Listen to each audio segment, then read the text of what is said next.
Oi, eu me chamo Emily, eu tenho 27 anos, eu sou paraense, casada com o Matheus, sou a mãe do Theo e hoje eu vou te contar um pouco sobre como a minha vida mudou desde 2019.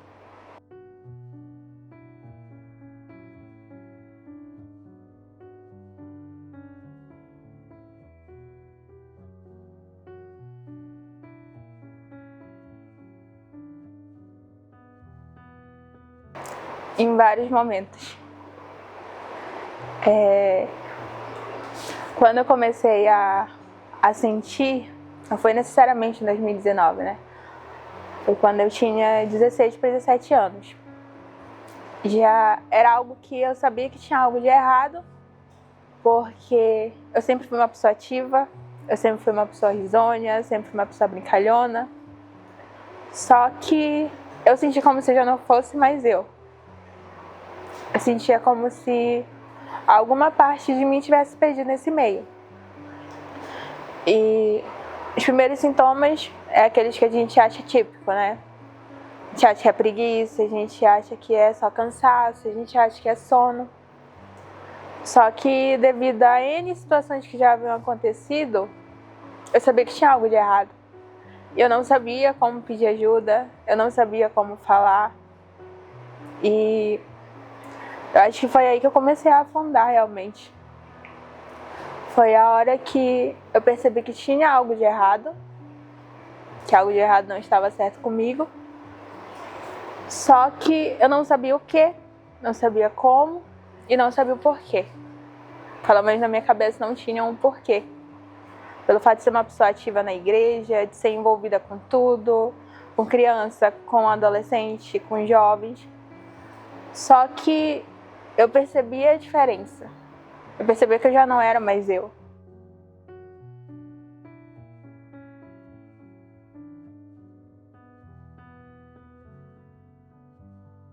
Irritabilidade, sono, falta de vontade de fazer tudo que eu gostava de fazer, falta de concentração.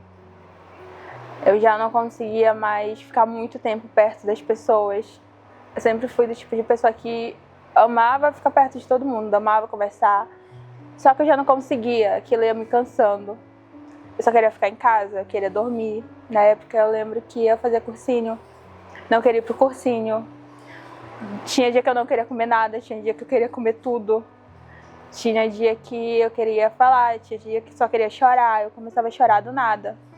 Eu ficava no meu quarto trancada e começava a chorar, chorava. Depois eu saía como se nada tivesse acontecido. Era como se o momento que eu ficasse sozinha, eu conseguisse colocar algo pra fora e eu não entendia o que era aquilo, por que aquilo.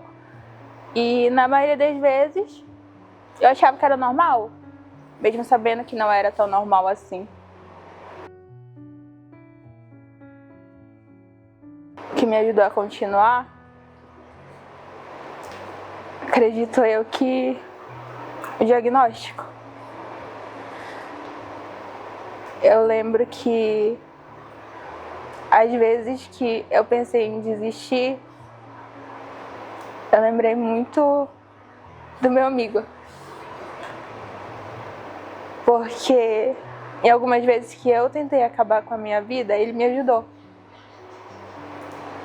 Só que ao mesmo tempo que ele me ajudou, ele também me puxou para baixo. Como eu falei no começo, em 2019 foi a época que eu mais sofri, né? Porque eu já tinha os problemas, eu sabia que ela estava ali, eu sabia que tinha algo de errado. Só que quando ele conseguiu acabar com tudo, ele achou que era a solução perfeita, eu não sabia o que fazer. Quando eu recebi a notícia que ele tinha acabado com a vida dele, aquilo me levou lá no fundo, literalmente no fundo. E aí foi o momento que eu deixei de me reconhecer ainda mais. Foi o momento que eu fiquei noites e noites que eu não conseguia dormir.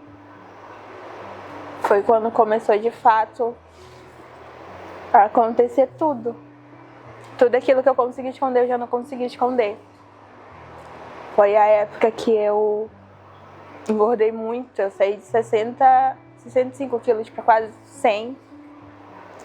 Foi a época que eu não me reconhecia fisicamente, mentalmente, e eu só vivia dopada de remédio.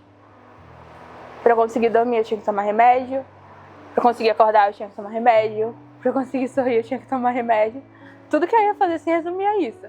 Era como se a minha vida fosse só remédio para eu conseguir fazer tudo.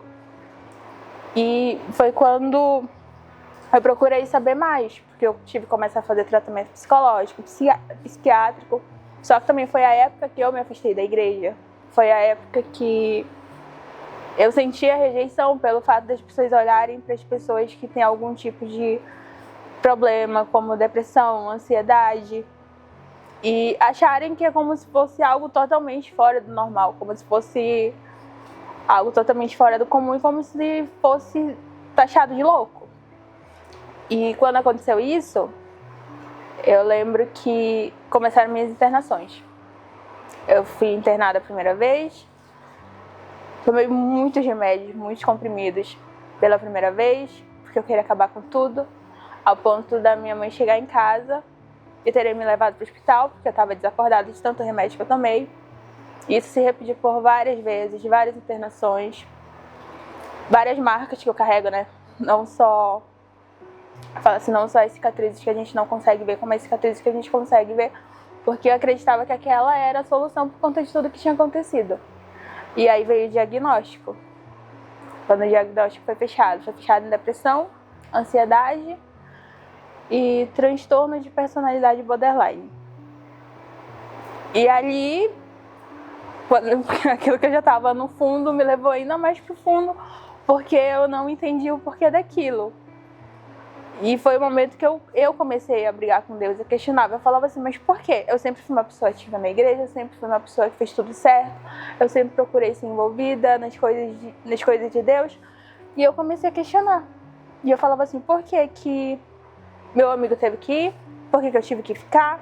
Por que que eu preciso passar por isso? Por que que tá acontecendo isso? É o porquê que a gente se questiona tanto. E com o diagnóstico se tornou mais fácil, porque eu sabia o que eu estava enfrentando, e eu sabia que não era coisa da minha cabeça, eu sabia que eu não estava ficando louca, eu sabia que não ia ser fácil, porque quando a gente começa a procurar saber mais a fundo, a gente vê como realmente são as coisas. Só que no meio de tudo isso foi também o diagnóstico que me ajudou, mas também foi o diagnóstico que me fez ficar pior. Porque eu sabia o que eu tinha. Eu sabia como era. Eu estava sentindo. Só que ao mesmo tempo que eu queria lutar, eu queria acabar com tudo. Porque na minha cabeça, se eu acabasse com tudo, ia ser mais fácil. Eu não ia sentir mais dor, não ia mais sentir saudade. Eu não ia mais tentar acabar com aquilo que eu já ia conseguir acabar. E na minha cabeça era mais fácil. Era o caminho mais fácil. Só que eu não conseguia. As várias vezes que eu tentei, chegaram e conseguiram me socorrer. As outras vezes que eu fiquei internada, eu cheguei a ficar amarrada, porque eles ficaram com medo de eu conseguir fazer alguma coisa dentro da clínica psiquiátrica. Às vezes que eu me machuquei para aliviar a minha dor, eu percebi que não aliviava, que era algo momentâneo, que era algo que passava e depois voltava. E foi quando eu tomei a decisão de ir embora. Na verdade, no começo eu falei pra minha mãe que eu queria ficar 2 meses longe, depois de mais uma das várias internações, falei pra minha mãe que eu queria ficar 2 meses longe, pra me desligar um pouco de tudo aquilo que me machucava. Só que eu não sabia que os 2 meses iriam se tornar 4 meses, 1 ano, 2 anos, 3 anos, ia se tornar a mudança da minha vida que eu realmente precisava. Só que quando eu achei que eu tava ficando bem, que eu tava conseguindo superar tudo, foi mais um baque. E quando aconteceu aqui, veio mais um diagnóstico, estresse pós-traumático. O trauma foi tão grande que ficou marcado na minha alma, ficou marcado no meu corpo. E todo aquele progresso que eu vi que eu tinha tido, acabou de novo. Porque alguém chegou, me fez mal de novo. E quando aconteceu o abuso por alguém que eu não conhecia e veio o estresse pós-traumático, vieram mais várias tentativas, mais várias internações. Só que a diferença é que agora eu estava longe da minha mãe, eu estava longe dos meus sobrinhos, que na época eu não era casada, eu não tinha filhos. Eu estava longe de todo mundo. Eu só tinha um primo na época aqui que morava junto comigo e que também não sabia como me ajudar. E quando aconteceu e veio mais um diagnóstico para ser fechado, mais algo que fazia me machucar, foi o momento que eu falei para Deus que eu não queria mais. Fazia meses, semanas que eu não conseguia orar, porque eu não tinha forças, apesar de aparentar que tá tudo bem. E no meio de toda essa luta, foi quando o Matheus, que hoje é meu esposo, ele apareceu. E não foram só os remédios, depois do diagnóstico, que me ajudaram, foi oração. Foi ser amada, foi ser acolhida, foi saber que eu não estava sozinha no meio de tudo isso. E às vezes que ele orou por mim, às vezes que ele me convidou para a igreja, eu falava que não. E eu sabia que ele orava. Ele pediu para a mãe dele orar por mim, ele ligava desesperado para a mãe dele para ela orar por mim, porque ele não sabia o que fazer. Ele chegou em casa às vezes e eu tinha me machucado. Ele saía para trabalhar e ficava com medo de voltar e eu não estar mais. Ou então ele estava no trabalho e recebia a notícia que alguma coisa tinha acontecido comigo. Então ele vivia no extremo. Ele não sabia o que esperar quando ele voltasse para casa, quando ele saísse, ele não sabia o que ele podia esperar quando ele chegasse. Só que o amor de Deus, ele foi tão grande, mas tão grande, que ele não uniu só duas pessoas, ele uniu dois propósitos. E eu não imaginava que a oração dele ia mudar minha vida. Alguém que eu nunca tinha visto na minha vida, alguém que eu nem sabia que existia, da maneira que eu nem esperava. Eu sabia que eu ia precisar ir tão longe, literalmente tão longe, para conseguir entender o amor de Deus por mim. Deus, ele usou o Matheus para me levar de volta. E quando eu voltei para a igreja, eu lembro que eu falava que eu não tinha forças, eu falava que eu não queria. No começo eu ia como se fosse obrigada. Só que depois eu percebi que aquelas feridas que me machucavam, elas iam doendo cada vez menos. Cada oração que eu recebia, elas iam doendo cada vez menos. Não adianta eu falar que hoje eu sou 100% curada, porque eu ainda vivo um processo de cura. Porque são marcas que ficam não só no corpo, mas ficam na mente, ficam na gente, ficam na alma. E nesses 5 anos, eu continuo vivendo o processo de cura. E hoje o motivo principal que me faz continuar é ver que mesmo quando eu tentei acabar com tudo, Deus não deixou. Mesmo quando eu achei que eu tinha conseguido acabar com tudo, Deus não deixou. E hoje eu não tomo remédio, mas eu tenho uma terapia em casa. Eu tenho o Theo. O Theo, ele tem 1 ano. E o Theo, ele é a parte mais linda do meu testemunho. Tem dias que, quando chega algumas datas que doem muito, eu só sei chorar, eu deito do lado dele e abraço ele. E eu percebo que o Theo, ele me ajuda. O Theo, ele é a forma mais linda de Deus falar que me ama. E que mesmo que às vezes eu ainda pense que eu tô sozinha, Deus, ele mostra que não.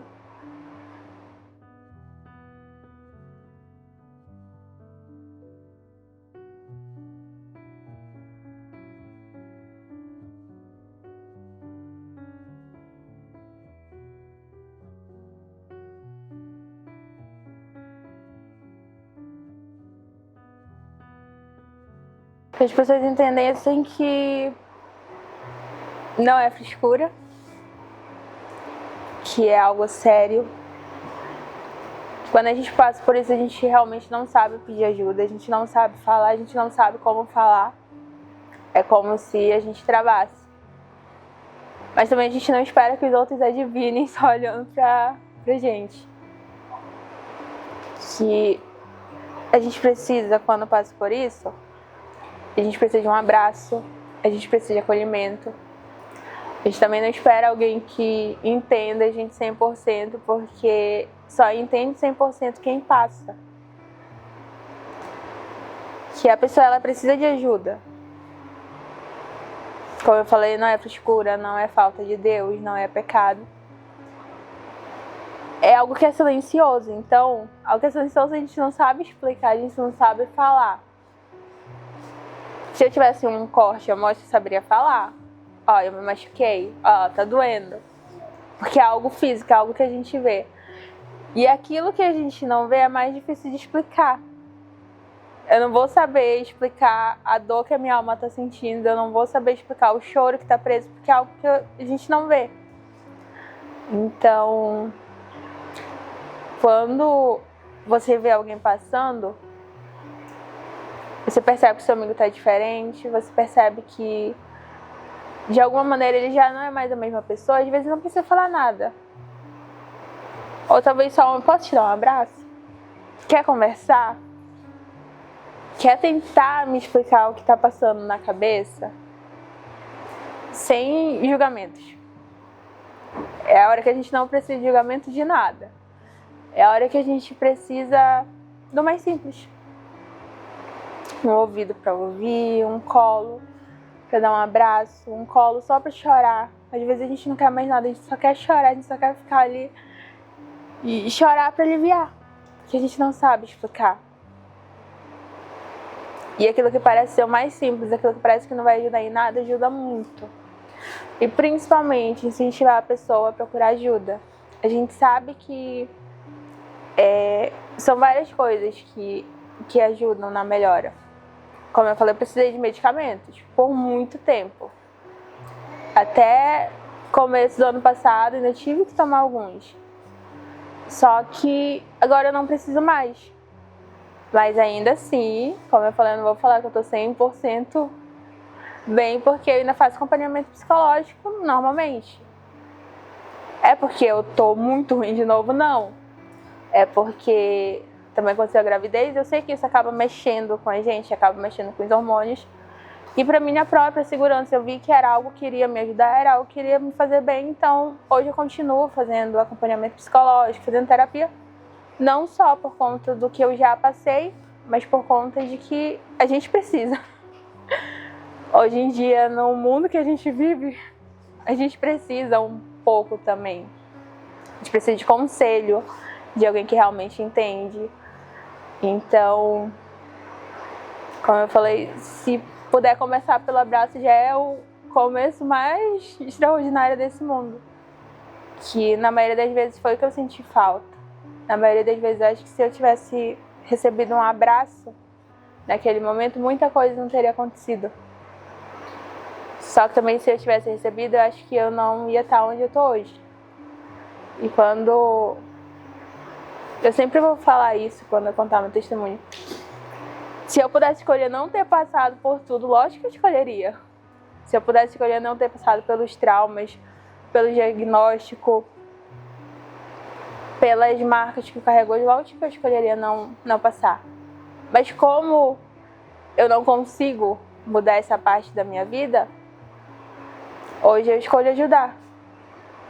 Então, sempre que eu precisar falar, eu vou falar. Por mais que eu chore, por mais que dou. Porque o falar também ajuda. Não só eu, mas ajuda as outras pessoas a entenderem.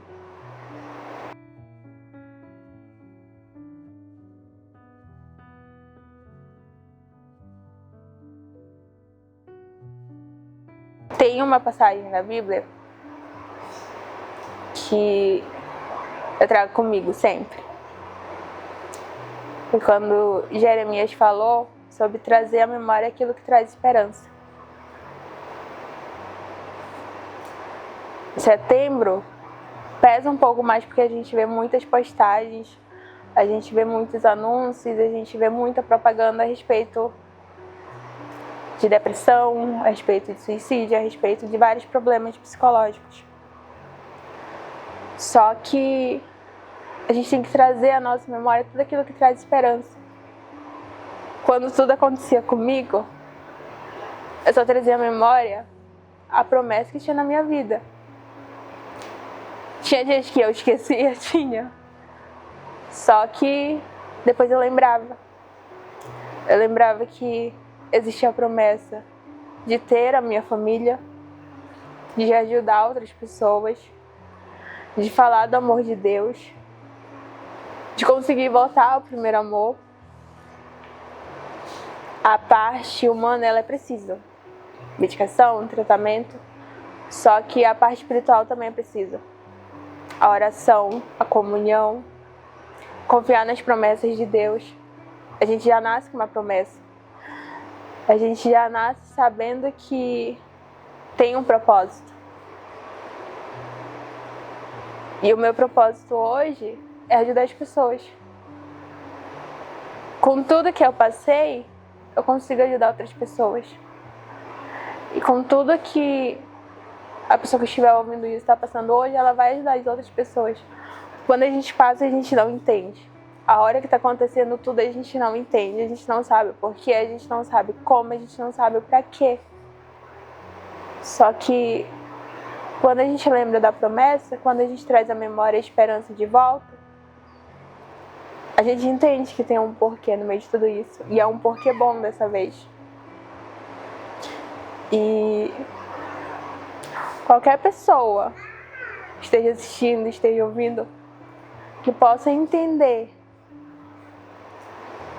que é preciso passar pelo vale.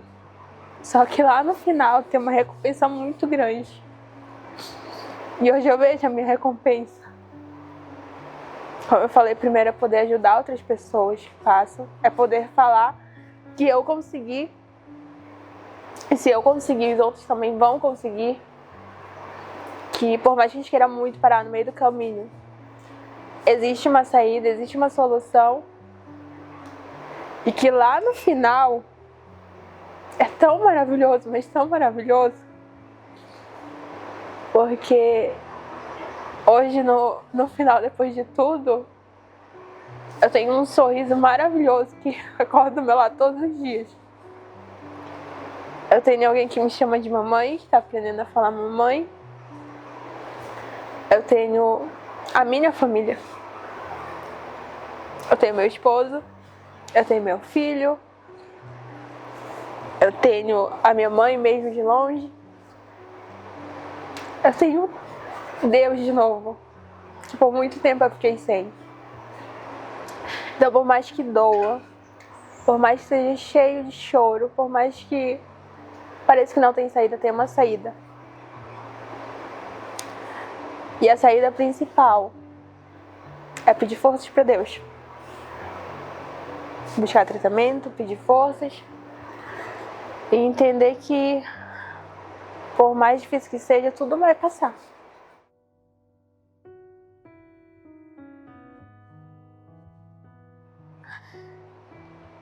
Vem!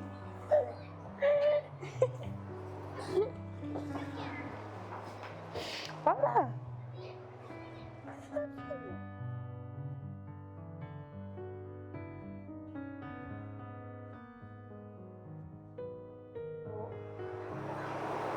Uma Emily totalmente diferente. Uma Emily que eu nunca imaginei que fosse existir.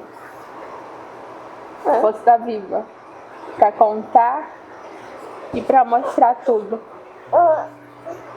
Principalmente uma Emily que teria sido mais lindo. Teria um marido, teria uma família. E viveria o milagre de Deus. da forma mais perfeita e agradável.